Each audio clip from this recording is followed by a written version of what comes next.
Welcome to the Coast to Coast podcast brought to you by thelines.com. I'm your host, Nate Weitzer, here on the East Coast. We're going solo today, both me and Josh Lander, bringing you a little battle style on player props. Each of us will take 4 and give our best picks here for a full Monday slate with 11 games. As we move past the Super Bowl, might get into some more interesting formatting here, and this is something we're trying in terms of us going head-to-head, see who can come up with the better prop picks and give you more options, really, when we have a full slate like this. So I'll get right into it, but make sure you like and subscribe to the page. Check out thelines.com. I will be writing up some of these player props going forward now that we're past NFL season, and we'll have a lot more content for you in terms of NBA power rankings, futures, updates, etc. after a wild trade deadline, and soon to be the last third of the season after the All-Star break. And speaking of the deadline, I mean, we're now looking at the Kyrie-Luka Mavs. In 2 games, they've scored 125, and their defense has been just as bad with a 125 defensive rating. So want to look at Wolves Mavs and Ant Edwards at 27.5 points. Too rich for my blood. I'm instead going to go with Rudy Gobert, 13.5 points, but really you want the points and rebounds with Gobert. He's a threat to get 15 boards potentially every time he goes out there. In fact, that's what he's averaging against Dallas. Double-double in 7 straight regular season games, 16.5 points, 15 rebounds.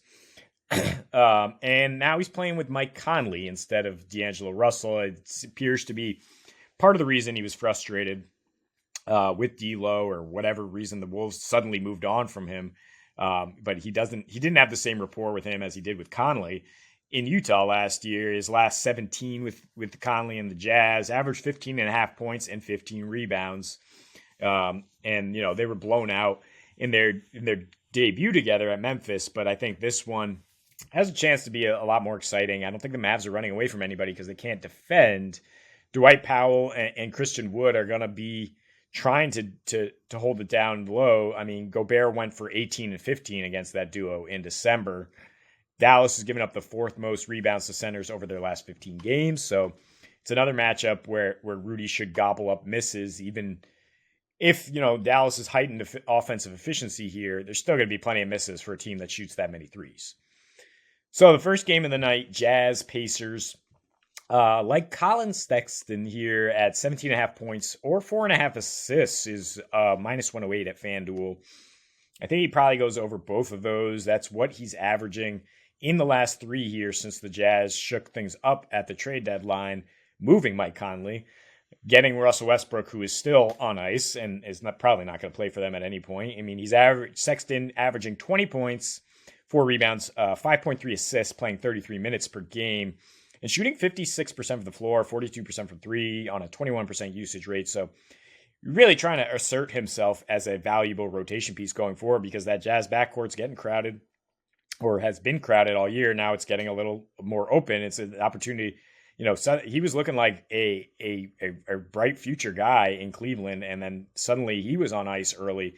But he was already playing his way into the rotation by averaging double digits, posting double digits in 14 straight games, averaging 15 points in just 25 minutes per game. So now his minutes are up 8 minutes per game.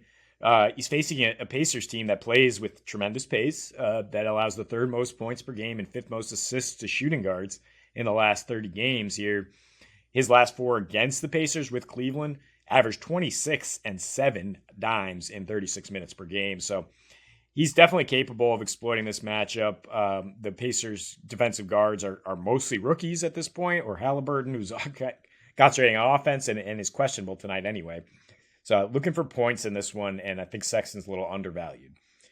The under I'm taking, Nikola Vucevic under 18.5 points, yet at the same time I'm taking over 11.5 rebounds.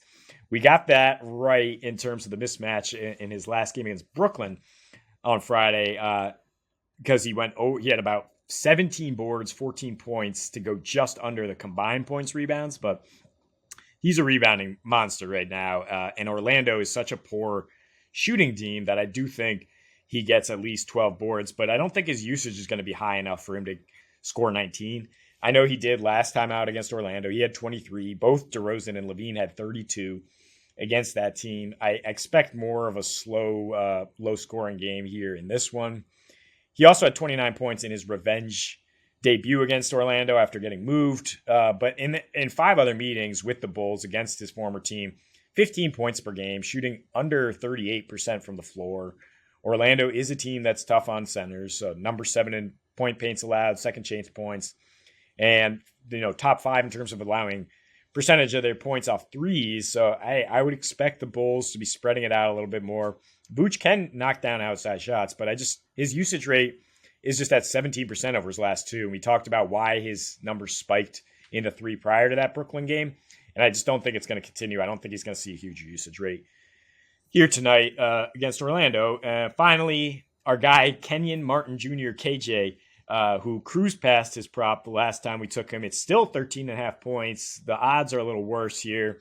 So if you want to add 6 rebounds, maybe that gets you better odds. But in his last 9 now, 15 points per game, nearly 8 rebounds per game.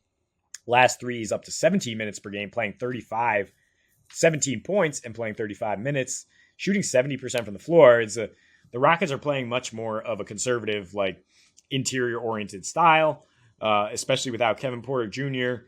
on the shelf still. They do have Jalen Green back, but he's facilitating. He's getting the ball down low to these forwards, Tari Eason, Martin, and Jabari Smith, and Sengun also setting those guys up.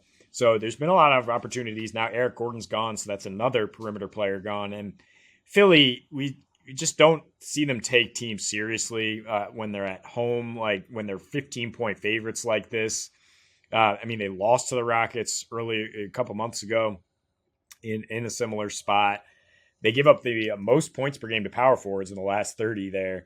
And they're just not a great rebounding team still. 28th in total rebounds and 27th in opponents' defensive rebound percentage. So I think Martin will get his here. I kind of think the Rockets can cover 15 points here in Philly, but I'm not confident enough to bet that necessarily. Just think that the young guy continues to put up points when given the minutes, 36 a game. So that's all the time I have for you in this one. Check out Josh's player props video. Follow along, see who does better tonight and his game video, as well as my game video today.